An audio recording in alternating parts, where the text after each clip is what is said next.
It's wonderful to be here at St. Augustine's in Bryson City once again. Excited about being here today.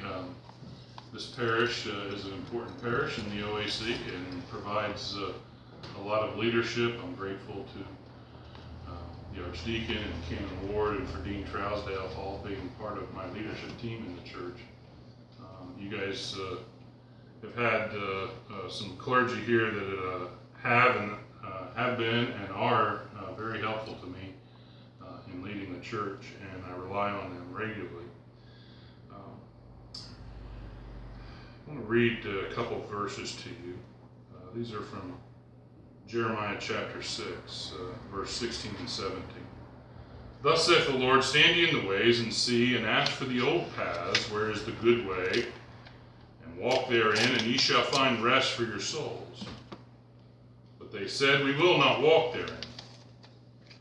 Also the Lord says, I set watchmen over you, saying, hearken to the sound of the trumpet, or the warning, hearken to the warning. But they said, we will not hearken.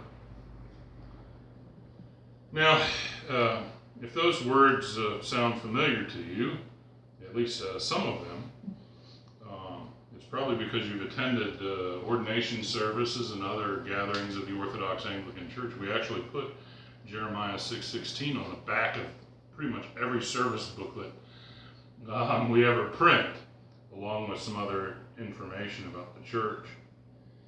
And in my regular readings about several weeks ago, I got to Jeremiah 6 and I said, you know, as much as we put this verse on all of our publications and things to help explain who we are, I've never talked about it. I don't think I've ever preached about it. And so I thought it would be good to rectify that and speak a little bit about it. And so that's what I intend to do today. I don't know if any of you have gotten out and seen the movie 1917 about World War I.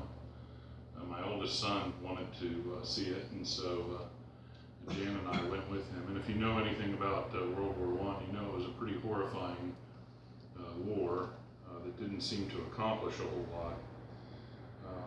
And at the beginning of the film, these soldiers are told that the Germans have retreated, and they wanted them to cross no man's land and to verify that and then to move on to another city. And so in order to do that, they had to go to a certain place in the trenches there in France, and I believe it was in France, but they had to go to a certain place where they knew from scouts and such that they could get through no man's land, that there was sort of a path there through no man's land. Well, if you go to France even today, in some of the old World War I battlefields, you have to stay on a path. And the reason is because there's still unexploded ordnance there, and it's dangerous. And so in order to stay safe, you have to stay on the paths that one generation has showed another that they are safe to be on. And if you ignore where the paths are and wander off of it, there's a good chance, boom, you might find some of that unexploded ordnance. And if somebody warned you not to and you did it, that would be a very stupid thing to do. Why would somebody, if you tell them that, hey, there may be unexploded ordnance there, and yet they still walk on it, you'd say, that's a pretty dumb person. Why would somebody do such a thing? But people do this all the time in Christianity.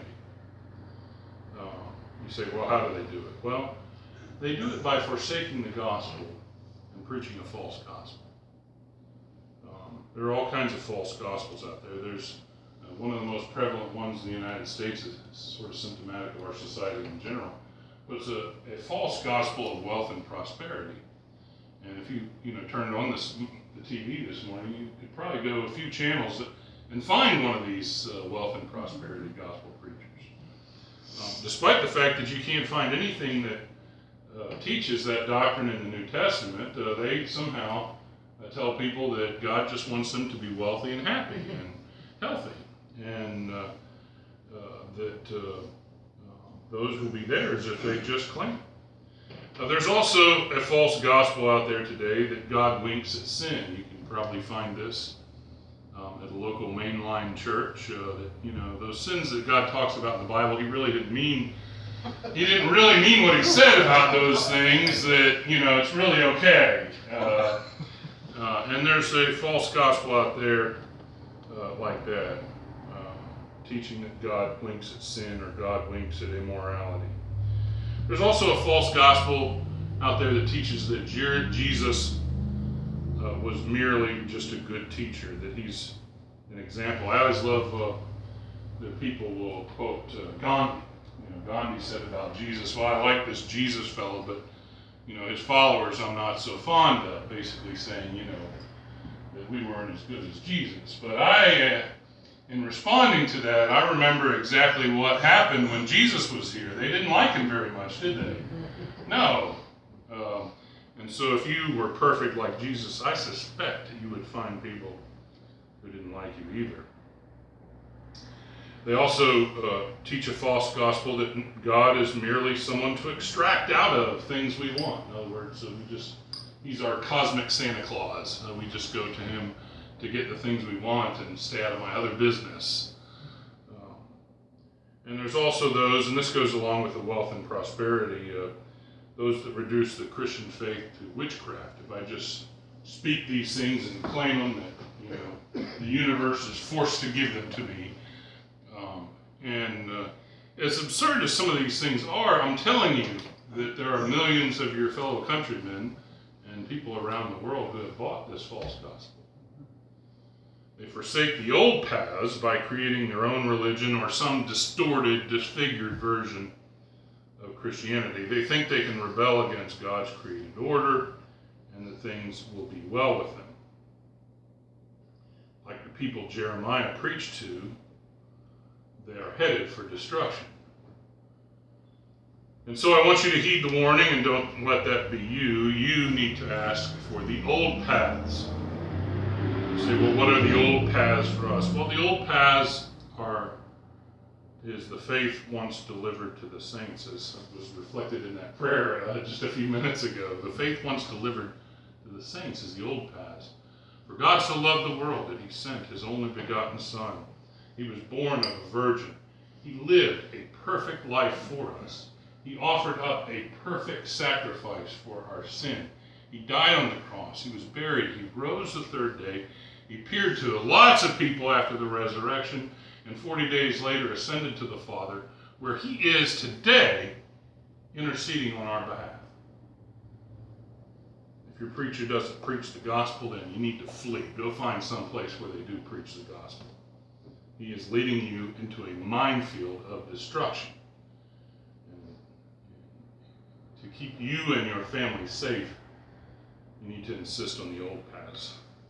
The old paths also consist of the gospel sacraments. People chase all sorts of gimmicks. I'm aware of a church here in town. If you went to that church 30 years ago, and you went to that church today, you would swear that is not the same religion. There's no way. If you could get time travel back 30 years, you'd say that is not the same religion. I don't know what religion that is, but it's not the same religion. There are people who chase all kinds of gimmicks. So we should insist on the old paths and use those gospel sacraments that God has promised to bless. We baptize for the forgiveness of sins. We are regularly nourished by the body and blood of Christ. We anoint and lay hands on the sick. We receive the sacraments from the hands of those who are the successors of the apostles or have been entrusted by the successors of the apostles to administer them. We have bishops who lay hands on priests and deacons to represent them as the successor of the apostles in their ministry. These, the gospel sacraments and the faithful preaching of the gospel, these are the old paths. The old paths mean benefiting from the wisdom and faith of our Christian mothers and forefathers for 2,000 years. This is why, as traditional Anglicans, we use the Book of Common Prayer. As I painstakingly showed over the course of some 4 hours at our fall clericus, the things in our prayer book didn't just come out of thin air 100 years ago or 500 years ago. We can follow these paths all the way back to the early church and even to the synagogue and temple worship, if you follow each one of these things.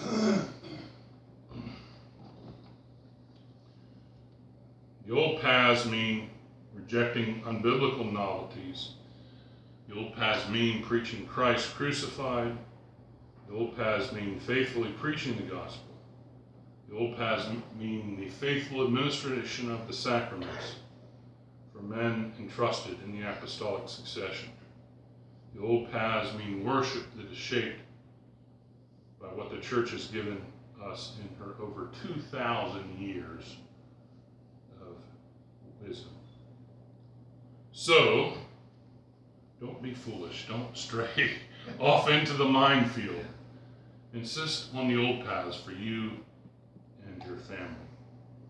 Amen. Amen. Remember the words of our Lord Jesus, how he said it is more blessed to give than to receive.